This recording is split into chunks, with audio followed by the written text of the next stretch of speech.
Welcome to T.S.O.B with Dr. G, a podcast featuring intellectual table talk about race and sexuality. I'm your host, Dr. Tracy Q. Gilbert, a sexuality educator, writer, and researcher. Join me as I talk with the most brilliant minds in human sexuality, applying a professional Black lens to discussions about sexiness, health, and healing in the new millennium. It's T.S.O.B, the sex ed of Black folk. Let's get to the get down, shall we? I am super excited for the guest that I have today on TSOB. Like I said in the first episode, I am really using this as an opportunity to introduce you all to people that I think are really heavy hitters in this field. And just people I just think are amazing and dope. And fortunately, they also happen to be my friends. So I'm very excited to introduce you to the second of many of my friends that you will meet this season, Melissa Carnagey. Melissa uses she and they pronouns. They are a Black and Latinx, Austin, Texas-based sexuality educator. So shout out to Texas. And a licensed social worker who believes that all children deserve holistic, comprehensive, and shame-free sexuality education so that they can live informed, empowered, and safe lives. They are the founder of Sex Positive Families, which is a website and resource that definitely they'll have time to get into and talk about today, but you will hear it discussed, I'm sure, throughout this season and many more episodes of the resource that Sex Positive Families provides. It's amazing. And so I'm not going to give you any spoilers, just know that it is a dope resource. Melissa's professional experience spans just shy of 15 years in the field of sexual health. They've taught schools, authored curricula, they've trained with youth serving professionals, worked in HIV/AIDS case management and prevention at both the nonprofit and state government levels. And also, Melissa is a sex positive parent. So that is super dope to a parent to three young people, ages 21, 11, and 7. And they are the constant inspiration for Melissa's work. So without further ado, thank you for being here, Melissa. Thank you. Thank you for having me. I mean, it's an incredible honor. And I just have so valued getting to meet you and connect with you over these years, and a super fan of your work. And every footprint that you leave in this field is just incredible. So thank you so much. Thank you so much for saying that. I am just excited to be able to hold this space for educators who do this work. Thank you so much for being here.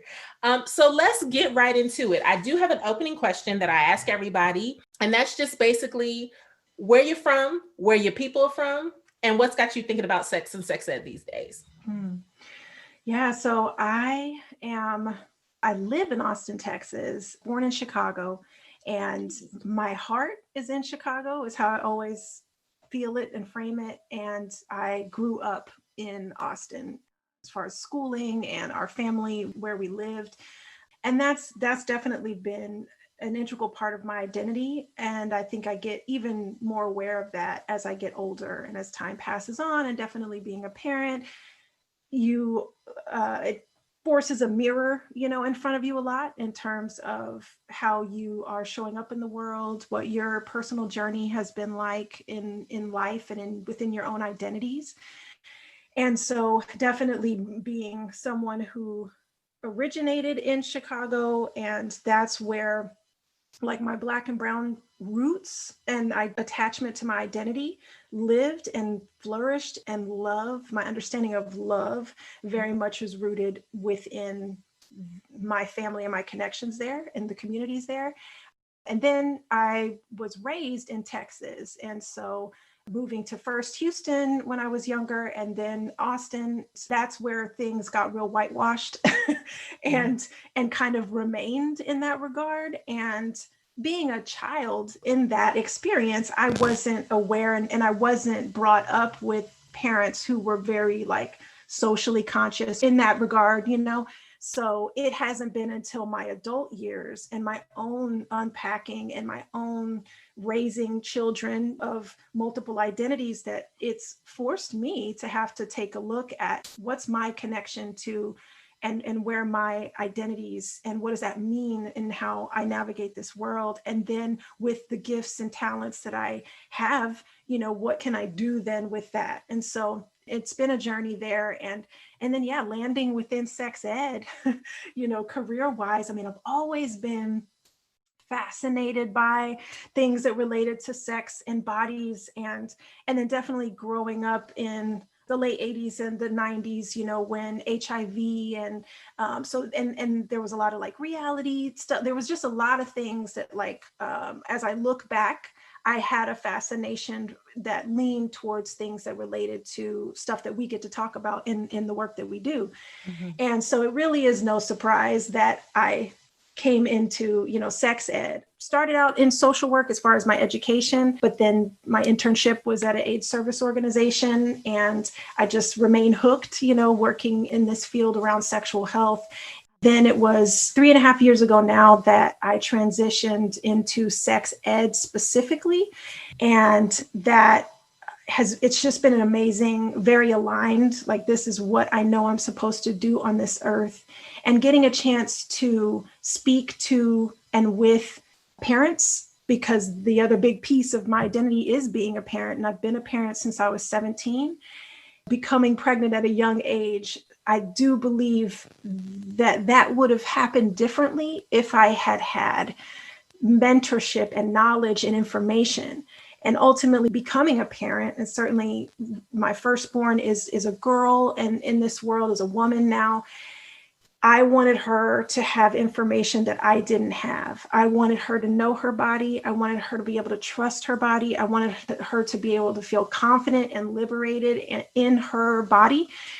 And so I've had the great pleasure of getting to do things differently with my children. So being a parent, raising kids in a sex positive way very much has informed my work. And then when I pivoted to entrepreneurship and into sex ed, I knew that I wanted to just play a role in helping to fill this gap that exists for parents and that ultimately impacts youth. When parents don't feel confident, when they don't feel educated or informed or supported in these topics related to bodies and sex and sexuality, then it's much harder and more intimidating to have these conversations and to create healthier possibilities for their young people.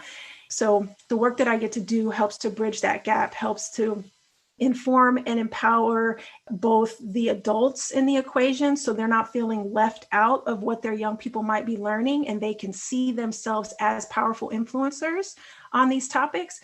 And then the young people feeling supported and feeling like they have a home base where they can learn. And because I do believe that sex ed starts at home. So I feel very honored to get to work with both youth and parents and help bridge that gap. Yeah. Ooh, okay. So you basically just provided an outline of everything that we're going to talk about for the rest of our conversation. Because like you said, we like to talk. So you know what? You can't be, I say you can't be in this field and not like to talk and not be comfortable with talking. So shouts out. I want to rewind though and get back to, first off, I did not know that you were originally from Chicago. So that is exciting to me as a fellow Midwesterner. I'm like looking down from Milwaukee, like, hey girl, waving. Now I'm curious because you talk about going from Chicago and moving to Houston and kind of having this difference in cultural experience. And so I'm curious about if you've thought at all, I know you said it's kind of new for you in terms of thinking about your identity, about how that shift may have been different for you in terms of your experience of sexuality or experience of relationships or just any of those pieces that you noticed in the difference between Chicago and Houston. Oh, yeah. I mean, I would say for sure, so my family is from South Chicago. And so literally anytime I go home, I don't see white people. There aren't white people hanging out and around or living in the areas where my family lives. Mm-hmm. So every summer, we would spend the whole 3 months. I mean, my sister and I would be flown on a plane by ourselves, to go out there, and our grandparents would take care of us, for those 2.5, 3 months, whatever that was. And So it was like completely different. My parents were doing like suburban Houston, suburban Austin, where I was the only Black or brown person in my classes. And then I was, like an honor student. So that made it even worse, in that regard. Like, that and I was identified as that as I went into third grade, and I starkly have that memory of in third grade being in a class where my teacher was Black, and I had classmates that were Black and brown, and then all of a sudden I was changed out. And I didn't realize until a couple of years later, as I was being transitioned out to an honors class. And then it was kind of cohorted with these other kids that were all white for those years of my elementary after that. And so I wouldn't have had that. I would not have had a very white experience. And like my neighbors, growing up in suburban Texas neighborhoods, it's just fascinating. So I think that certainly the media I was being exposed to and of that time, period, I definitely had a lot of white influences. And so when it came to me and my like attraction and my understanding of like what beauty standards were, all of that unfortunately became heavily influenced by whiteness and by this dominant white narrative.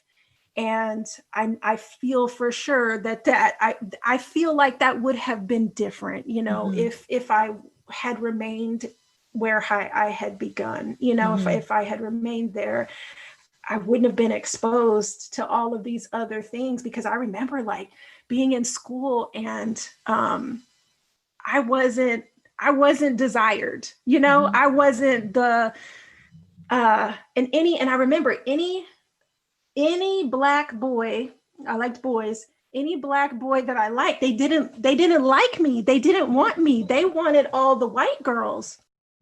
And that was real confusing to me.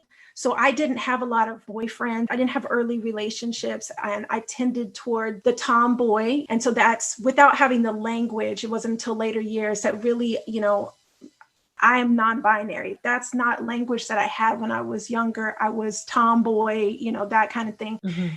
But that was also a comfortable identity to me too, because I just was like, I'm not fitting into this girly, feminine, pretty makeup, and my mom and my sister very much were those things. And I wasn't. I was like the son that my dad never had kind of thing. So I think all of those things, as again, all part of what I've just spent and continue to spend a lot of good time just reflecting on. These are experiences that still resonate today with young people, trying to understand and explore their identity and their place in their world. And a difference that can exist is, do they have a person or people that they can talk to or that can affirm for them, that doesn't make them feel that there's something wrong or bad or abnormal about their exploration of who they are. That's something that I seek and have been able to do differently with my young people, and thus like helping other adults see the value in creating authentic connections and tapping into even just that part of our young identities, right? Yeah. Because sometimes we have to like become adults, and then we have to sever that understanding. And then, if we have kids, then it's like, oh, these stereotypes of what teens are, or these stereotypes it's like, we were that. Yeah. We were like, them. People forget. Like, so it's like the more we can connect with that, the more relatable we can be, instead of what many of us grew up with, which was this inequitable power dynamic between an adult and a child. I just don't think that has served us. And I think especially within Black and brown, communities, I think that often patriarchal and just like inequity exists of power. And I don't think that serves creating youth who can feel really confident and really affirmed in this world. And they especially need to be with these identities, and Yeah. There's still some things I want to unpack with what you said before, but I appreciate you saying that, because that actually gets into the next question I have. Recognizing that we're not perfect. Black folks are divine, but we're not perfect. So Where do you think, particularly your expertise with understanding adolescents and young folks' sexuality and the parent-child relationship, what is one thing that you feel like Black folks get wrong in this area, or there's a chance for us to grow some in this area of sex ed and young people? There are several things that come to mind. And one of the things relates to what we just kind of were touching on, and it's that, again, we were young ones. Like, there's sometimes this, like, I believe falsehood that, like, oh, I turned out okay. Mm-hmm. And so, and there were like some things that were like real trauma that happened to us, or that were like part of our culture in terms of like thinking that this is how you raise kids, right? Mm-hmm. But really, I believe, like, come from historical trauma. Yeah.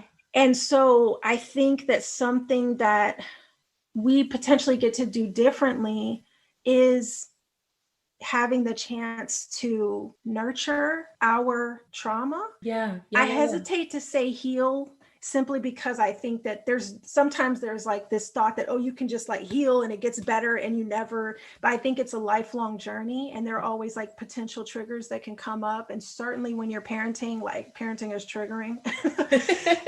and that's the stuff they don't tell you, like they don't talk about that, often. And so you think that before you became a parent, like, and certainly if you had an adult identity before you became a parent, which I didn't necessarily, but some people who do, like, wait, and they think, well, I'm gonna wait to become a parent because I'm gonna be like I'm gonna have all the tools and all the resources and everything, and it's gonna be better.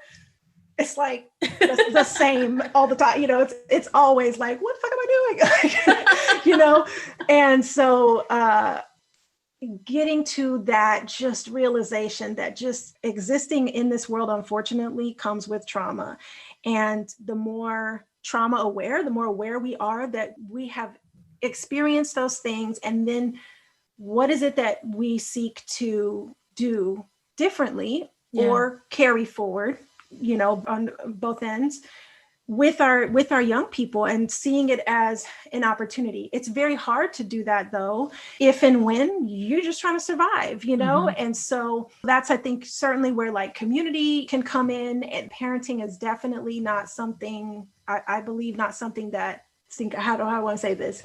Doing it alone, it's hard. And so to some degree, having some supports in this world as our current day society is designed, there's got to be someone else other than just you as a parent that is, and there typically is, whether it's school communities or whether it's, religious or church communities, whether it's family, whatever.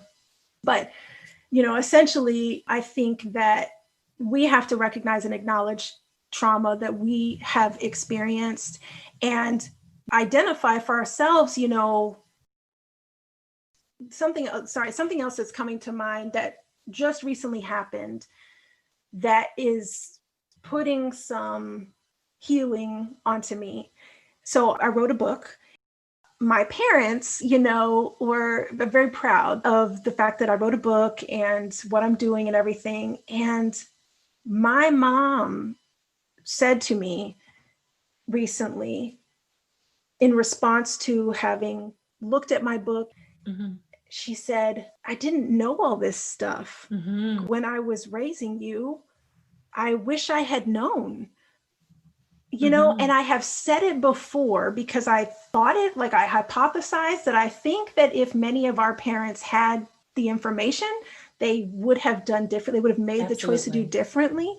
I wanted to believe that, but to hear it then, like, organically just come out of my mom's mouth, damn, I wish I had known. And even the other day, I don't have it on right now, but I had like my clitoris necklace on. I like to wear vulvas and clits around my neck. And so I was wearing my clitoris necklace, and I was just at my parents' house, helping her with, figure out PDF documents and stuff. And then she just turns and looks, and she's like, what's that on your necklace? That's cute. Is that a wishbone? She said, and I was like, no. And then I was like, it's a clitoris. And she was like, oh, she was like, oh, okay. Oh, wow. And it was another, moment of just, just being like, wow, and then she's saying, my mom didn't talk to me about, when I got my first period, I had to go to, to your aunt, and we, talked about it. I just didn't have that. And then she couldn't wait to test my dad, who was just in another part of the house, so then later on, she was like, my dad's name is Manny. She was like, Manny, what's that on Melissa's neck? She was like, you think it's a wishbone, don't you? And he's looking, I had to come close to him. He's all trying to look and figure it out. And then of course I say to him, it's the clitoris. And he's like, okay. So, like where it's, and I'm sure that, I think all of us as like sexuality educators and professionals have our own like fun stories, depending on like how we grew up, of just what our work, like how the people closest to us react to like the work that we do. And it's definitely, there's healing that I'm experiencing present day associated with doing the work that I get to do, and connecting with my own parents now as we're all like adults in the world. It's been affirming and helpful for me to hear from them that they just wish that they had this knowledge. They wish that they had these tools. So I know that went on tangents. Awesome. No, but I love that, because like, I absolutely relate to what you said about getting family involved, because I agree with that being able to be a healing aspect. I used to tell the story when I was in my doctoral program. I used to tell the story that I'm still waiting on my mom for the sex talk, right? Because I was like, who's talking about sex? Mind you, I was well in my 30s when I started my program. So I was like, who's talking about sex at my house? And since then, though, you're right. Like being able to have these conversations and being able to be like, Mom, what did you know about this? And that it can be really cathartic to be able to hear and be validated in knowing that, we did miss something, but we can always get it back, and it's okay to go back and get it. And so I really appreciate you raising that point. And I think it directly connects into the work that you do with families, which I'm a firm believer is a big part of how we move forward in healing our communities. Can you talk a little bit more about the specific work you do with sex positive families? And we'll use that to get into the book. Yeah. So Sex Positive Families has been around since June of 2017. And I knew initially that, I wanted to do workshops and, educational spaces and facilitate educational spaces.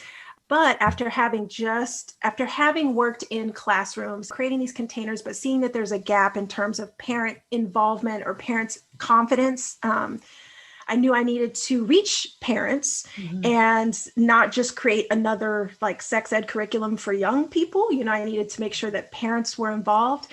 And I knew that parents are scrolling, they're online. It's hard to get parents to come together to some like workshop space, people ain't got time for all that all the time, but they're online and they're scrolling and they're on Facebook and Instagram and all of that. And so I hadn't even been on social media for 5 years before. It was just a decision I had made in my life. But I knew that I needed to use those mediums as ways of reaching people. And it has been a beautiful journey for the last 3.5 years, building online communities where parents, caring adults, youth and family serving professionals can come together and talk about these very taboo and stigmatized topics, and also receive information and education. And then for me as an educator, using those spaces has helped to test, my creativity. Like, how can you take these concepts or these themes and pick them apart, unpack them, find the nuances that can help people have these like aha moments, or help people get more comfortable with just saying some words. It could be as simple as like getting people to feel desensitized around like words like vulva or penis, so that then they can feel more comfortable making these not bad words in their own home when they're trying to teach, talk to, or mentor their young people. So I've had a lot of fun getting to experiment with the different ways of educating and using social media as a tool for that. So that's been one arm of the work. And, we're knocking on the door of 200,000 followers on Instagram.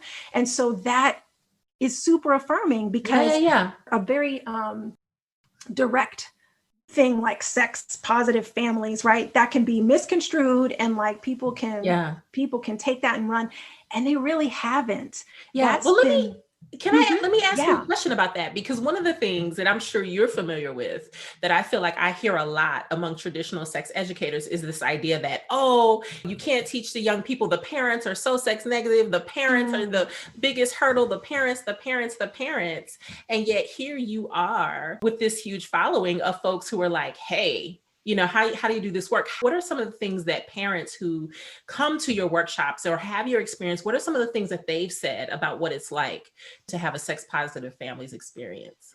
It's all come back to, number one, them seeing this as the opportunity to be the adult that they wish that they'd had.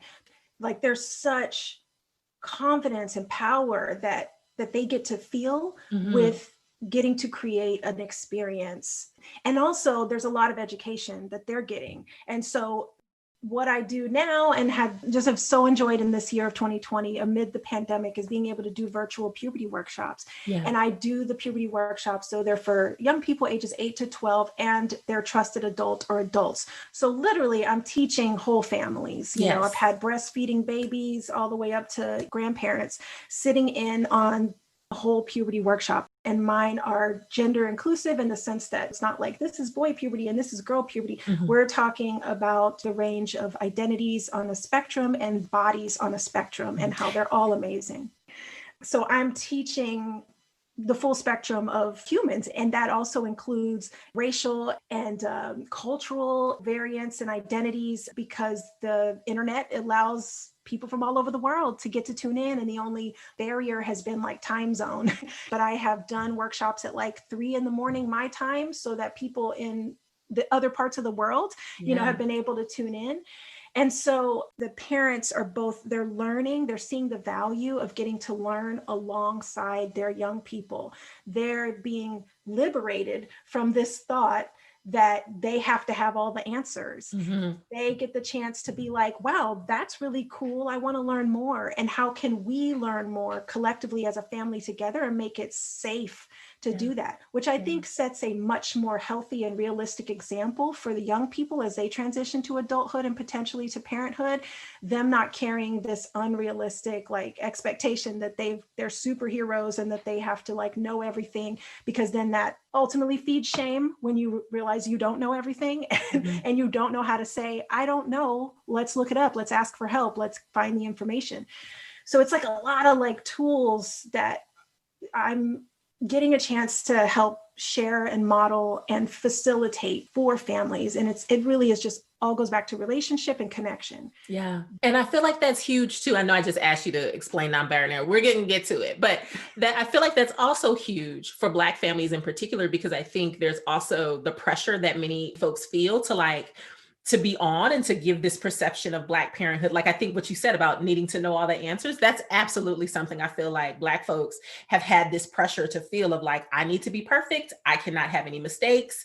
And a lot of that is because our mistakes have been challenges to us over our history in the United States, at least. But it sounds like with a space like yours, it's like you can take some of that armor down. And it's like, you don't have to be perfect in this space. You don't even have to be big B Black in this space. You're just coming here to be a parent, and you're learning and you're falling on your face just like everybody else. And but you're learning and you're getting the information in community, which, for folks who know me, that is what I'm convinced is a major tenet of any type of truly African-centered, healing, trauma-informed pedagogy that's going to work for addressing all of these issues. So it sounds super exciting. It's love when they get to see each other. That's the cool thing about like the whole Zoom, teaching and stuff, is when these families, and it's a 2-hour experience, which can sound like a long time, but it goes by so fast because we're just having fun. We're using different teaching, techniques, and we're using games and interactive elements. But just in that 2-hour space, literal strangers from around the world, by the end of it, they're just like, thank you. And they're just waving. They're like, bye everyone. And it's so beautiful. And so I'm working on a part 2 of it, and I'm working on a teen version of it for teen and the parents. And so getting to, again, create that space where families can connect, where parents can learn and grow in their skills and not feel intimidated, or, because I also do parent only workshops. And the parent only workshops, yes, that's great. And I love having those spaces. And also it can still leave that gap because, okay, parents got all this information and now they have to do something with it. Do the parent one first to get comfortable with being imperfect, and then bring your kid in and do this, the family. We can do it. Yeah, we can do it. But yeah, to your question in terms of like identity and specifically with non-binary identity. So for me, here's a thing about like definitions and identity, and this is my strong opinion, is that yes, there are definitions for all of these identities, and also you must really ask the person, people that hold whatever the identities are, ask them what that means to them. And in my book, I have a definition section, but I have a paragraph that's at the beginning that explains that, because that's the problem that I think is like, what's a boy? What's a girl? That's like, our world has been, certainly American society has been very binary, meaning then there are two options when it comes to identity and gender, specifically that there's boy and that there's girl, that there's man and there's woman. There's nothing else. And I don't like to say in between. Sometimes people, I think, accidentally say like, there's no in between. It's not even that. It's like, it's all over, right? It's a universe of identities. And even ones that we may not even know, because again, it's up to individuals. There are way many more individuals than we may have like defined identities for. For me, my non-binary identity means to me that I don't ascribe for myself to society's, the norms and the standards and the stereotypes associated with boy, girl, man, woman, masculinity, femininity. I don't. I even have I have an aversion to this idea that certain things are feminine or certain things are masculine, and there's like nothing, there's nothing else. And so for me, being non-binary means that I get to reclaim how I show up in the world in terms of my gender, and that it does not follow any rules or expectations or stereotypes associated with man, woman, girl, boy. And so that's what, for me, being non-binary is. It is a reclamation of just who I am and how I show up in the world. And it is not limited by or defined by others. Want to go to the Walmart or the Target, and you have the man, woman section, the boy, girl section of clothing or whatever. Like, I don't pay attention to that. Like, I simply, if I see something that I like and I want to wear it and it's comfortable and it feels good to me, it's not in my eyes something that is for men or for women. I think that's completely like a clever setup, by capitalism. And I choose not to participate. Look, that's a whole other discussion. But that was a beautiful, beautiful way to explain that. And I appreciate you acknowledging or pointing out that there's a glossary in your book, because I think that's a perfect segue into talking about it. So this book, Sex Positive Talks to Have with Kids, is a book that just came out. Like, with all the with all the horrible things that came out in 2020, we can at least say a few great things came out of it, including your book. So tell the people about this book. It is, first off, I think it's super beautiful.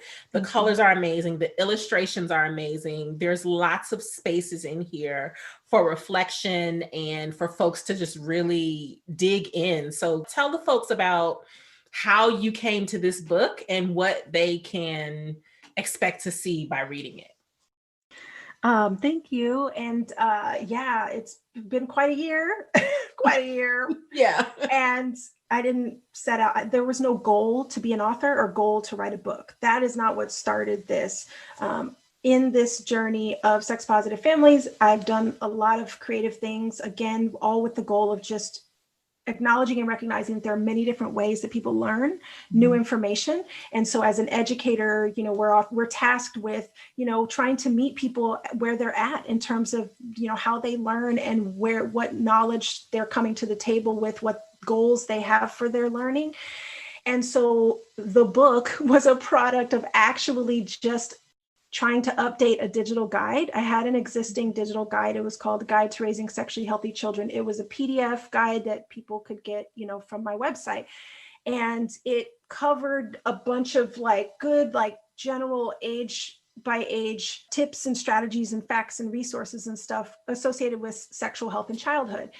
As I sat down to do that, I was facing some resistance as I started to just try to update that in correlation with the update of my website. Mm-hmm. And I was like, I'm gonna pause on this and talk with some people in my world that, I trust. So my partner, also a friend, Brittany, Broaddus. Yes. Hey, Brittany. Yes, of the intimacy firm.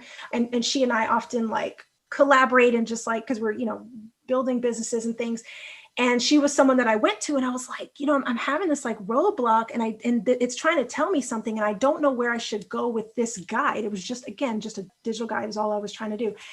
And she, within 5 minutes, helped me to identify, because I also had this completely free conversation starters guide people could get when they signed up for my email list. And it covered just 5 core like domain, topics, and then just the age categories. And they were just like one conversation starter per each category.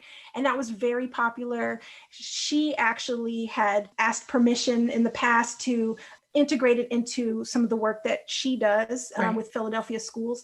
And she was like, that's an amazing guide. Have you thought about like, what about expanding that, And I was like, oh my gosh. Yes. Light bulb. But yeah. And so thanks to, again, community, knowing that there's a reason why something's just not jiving, instead of like trying to force the square peg round hole thing. Yeah.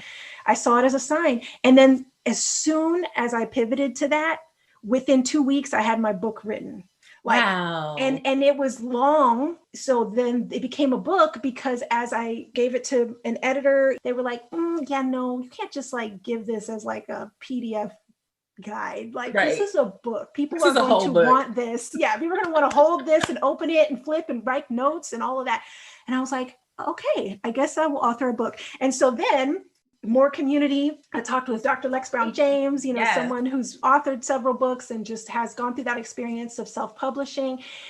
So it's a book. And because of the community of sex positive families and the size of it and the engagement and the trust that people have had with both me and thus the brand, I have not had to do like some giant marketing campaign or any of that stuff. Like it truly is just like, here's the latest resource that's coming from sex positive families. So it has been amazingly beautiful. Yeah. The reception that this book has had and the ways in which it is making its way around the world, literally, and people are utilizing it as a resource. And so in the book, I go over 12 different topic areas. I integrate them in terms of specific conversation starters and different activities and reflective prompts that parents, caring adults can use related to each of the topics. So from masturbation, like how to talk with young people about these topics, positive understanding of these different topics, how to unpack any, if it exists, any discomfort or resistance that you might have around these things. The book really is just helping adults calibrate their understanding to sexual health in the lifespan and certainly in childhood, because that's the thing that our culture has unfortunately tried to do, is disconnect us from the reality that we are sexual beings and that sexuality is a lifespan element of who we are as humans, and that it's not just about sex. It's not just about erotic elements. In the book, it talks about consent and specific prompts. And it also helps for people to understand that these conversations are not something that just you wait until hormones and puberty are happening or they're teenagers in high school. There are specific and actionable and amazing conversations and strategies that you can use at birth and in toddlerhood with young people. And so what has become illuminated through both the work of sex positive families and just through this book, this particular medium, is again just helping adults understand that this is a lifespan and there are opportunities, that this is not something that you have to dread, and it's not just one conversation, it's many different talks and teachable moments. And these are opportunities to connect, to ultimately create informed, empowered, and sexually healthy young people, which helps to disrupt the cycles of trauma and sexual abuse and misinformation, and just creates a powerful next generation. I love it. I love it. I love it. Yeah. I look at this book and I'm like, these sometimes I also think some of these are like sex positive conversations you can have with yourself, right? Okay. Particularly what you said about, not knowing, like for the folks who didn't know, like I've mentioned being a part of Facebook groups where, there's grown people who say, I was X number of years, I was today years old when I knew that this was this, or when I realized this was this. And I'm just like, oh my God, like, can we help you? That's what's going on out here. Yes. But it's real. It's real. And so having a resource like this is phenomenal. Like I said, it's just beautiful. It's just beautiful. Like it kind of makes me want to have kids and teach them, but not really, because kids are expensive.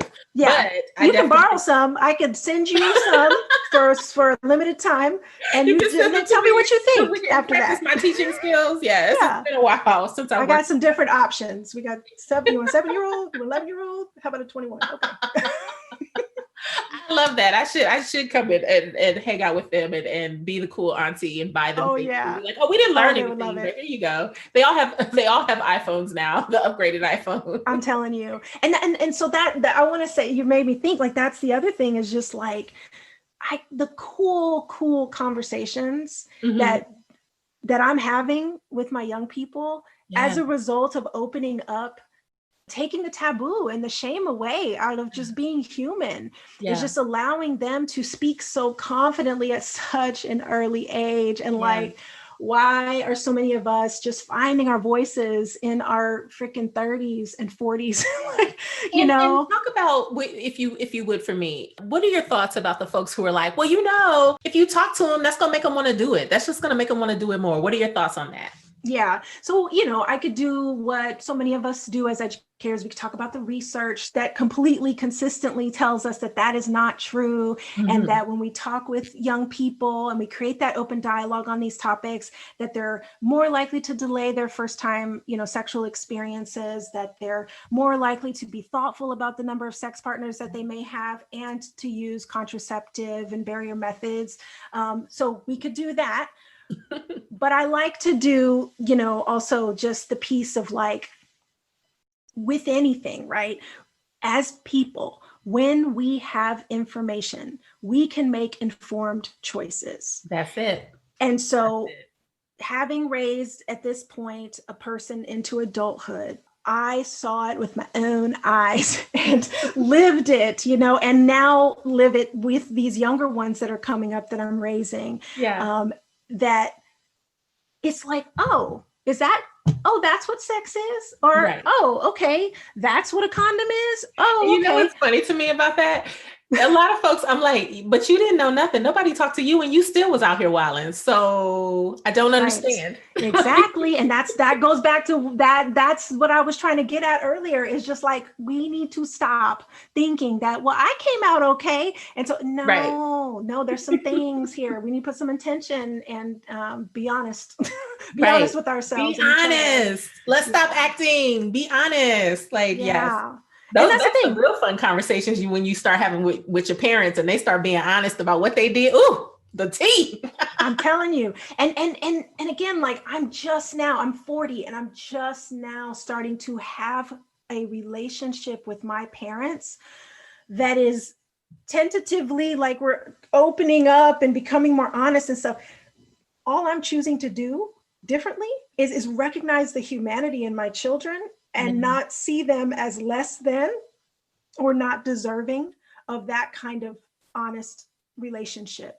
That's a word. Yes. That's a word. And so, they're not trying to hide, like they don't have any incentive to lie or sneak around or hide or whatever, because, and this is part of, like, the secret sauce, I'm kind of detached from their outcomes. And when I say that, it's like, look, they are whole and separate human beings. What they choose to do in life and in this world is not for me to control. I am just here to be a mentor. I am here to be a consistent support and available to them. I am my own separate human. And that's another thing that we as adults can do differently than what many of our parents did, is I'm like, look, I need to rest. I want to go do XYZ for my spirit and my soul. Mm-hmm. And instead of hiding that from them, or instead of like martyring myself and saying, I never need anything fun, or I'm just going to work away, you know, at the kitchen. No, it's like, no, I don't want to clean the kitchen. So that's like the piece that for me, I'm doing differently. And I know that that's what makes my work really stick for people too, whereas because I'm living it, like, you know, it's not like stuff I read and thought it'd be fun to make a business about. Like, no, like I'm literally in the trenches with you as well as a parent. And this is wisdom. This is lived experience that I get to confidently teach, educate, and create space around.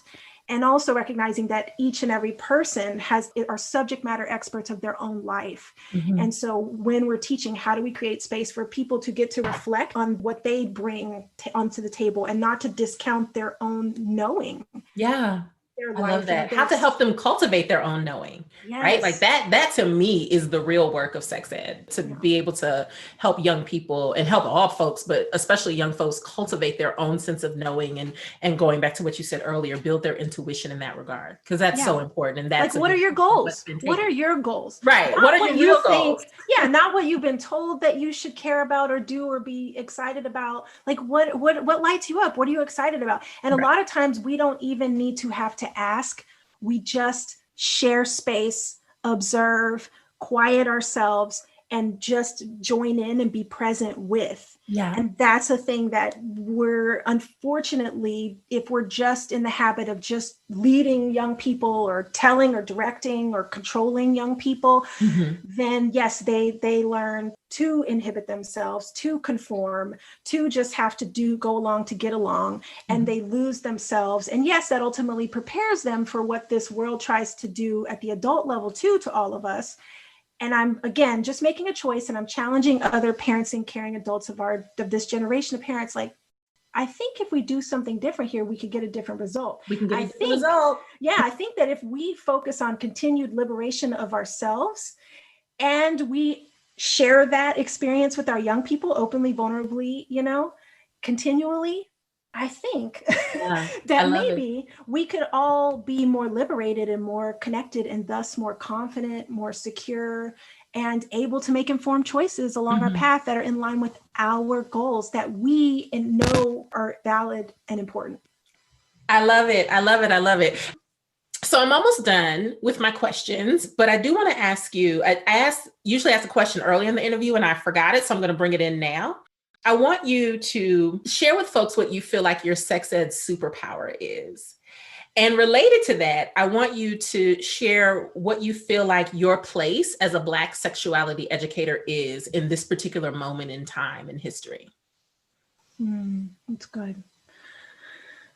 So, superpower, I would say, is creating, facilitating shame-free, brave spaces. There are a lot of things that can go into that, you know, that can go into making that possible.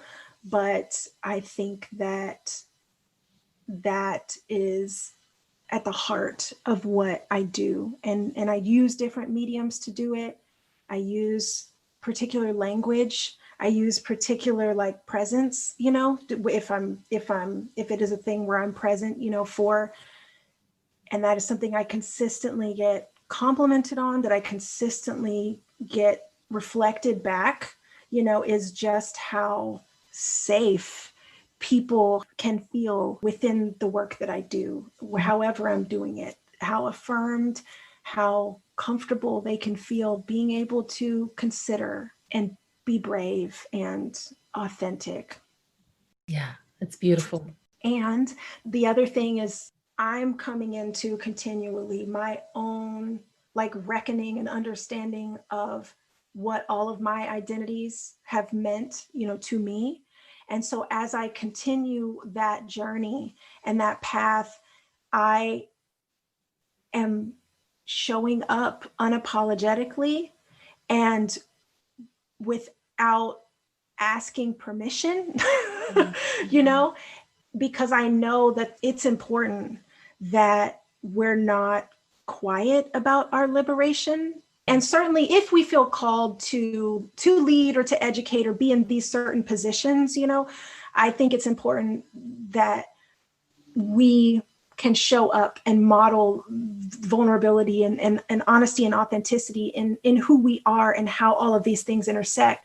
So when I'm teaching, for example, and I'm teaching, young people or, adults, I'm considering how am I showing up in ways that are authentic and that are brave and that are bold, so that it can continue to give permission for other people to do the same.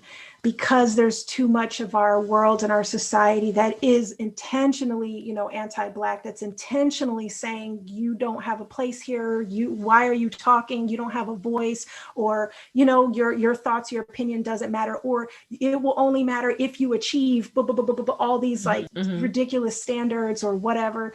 And the whole imposter syndrome BS, like, no, I'm making a choice to not believe the lies. And then when I do that, and I do that boldly, loudly, and I do that in my home, like it helps, to influence that. And yeah, staying in connection and in community and in like, I am excited anytime any one of my siblings out here that are doing, this work with Black and brown identities, anytime we are out here winning, anytime we are out here, doing the liberating work, like it's, how can we be here with and for each other, and make sure that it influences and inspires more, because there are so many people that want to do this work and get into this field, and it's hard to do this when you don't feel like you see yourself, it feels intimidating. And so much of this work has been very whitewashed and very rooted in, white people's leadership and their ideals and what they think Black people need, or everybody needs. And I feel like what I love so much, and what I've just loved even in these last couple years, is just seeing so much of us in all these creative, amazing ways say, no, enough, and do the work and create, and the work that's aligned. That's the thing.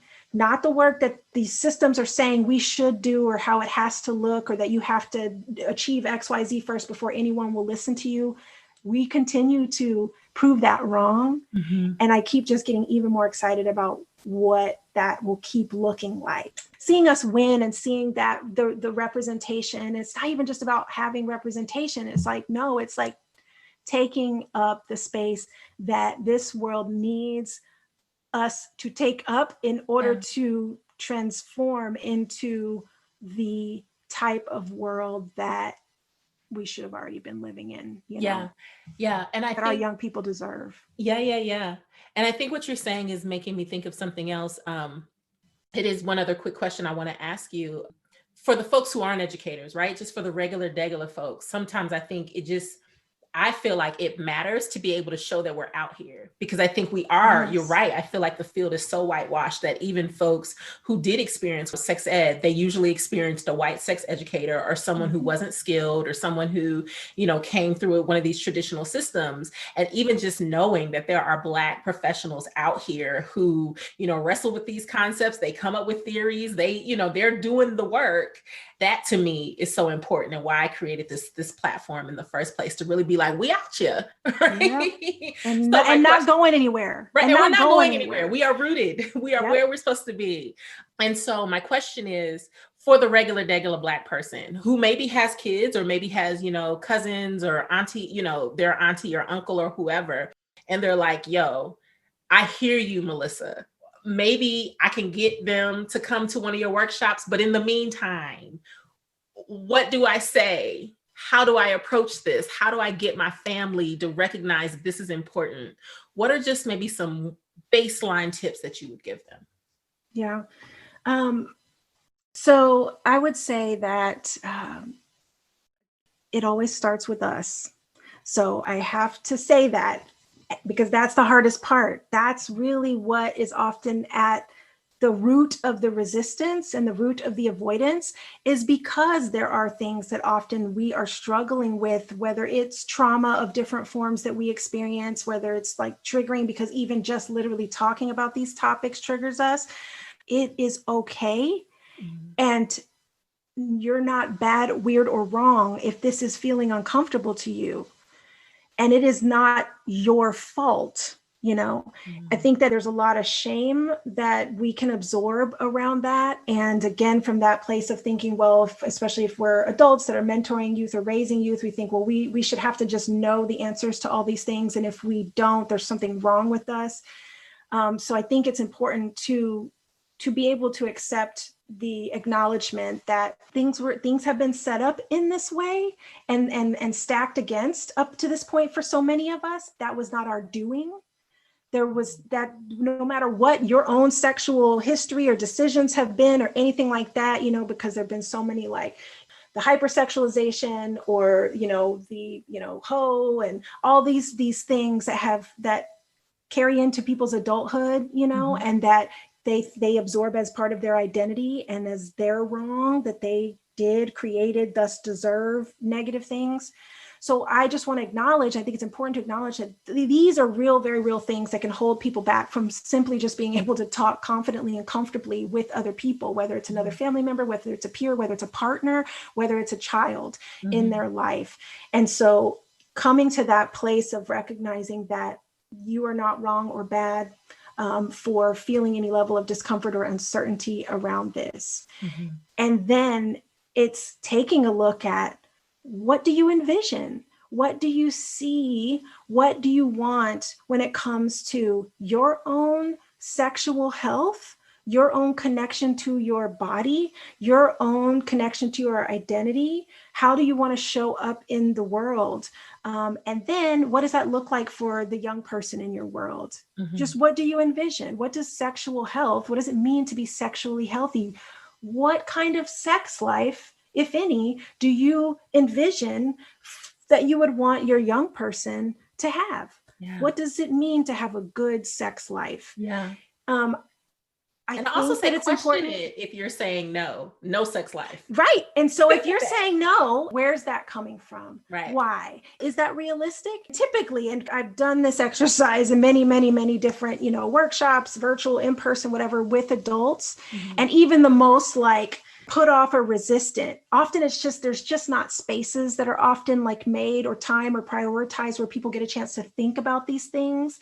And so seeing that it's important to think about these things, it's important to put that intention the same way you're thinking about your child's academics probably, and you're thinking oh, I want this kind of future. What does it mean to be successful, all of that. Okay, let's substitute successful from a career, or academic standpoint, and let's substitute sexually healthy. What does it mean to be sexually healthy? And why might that be important? If you're saying you don't think it is, why not?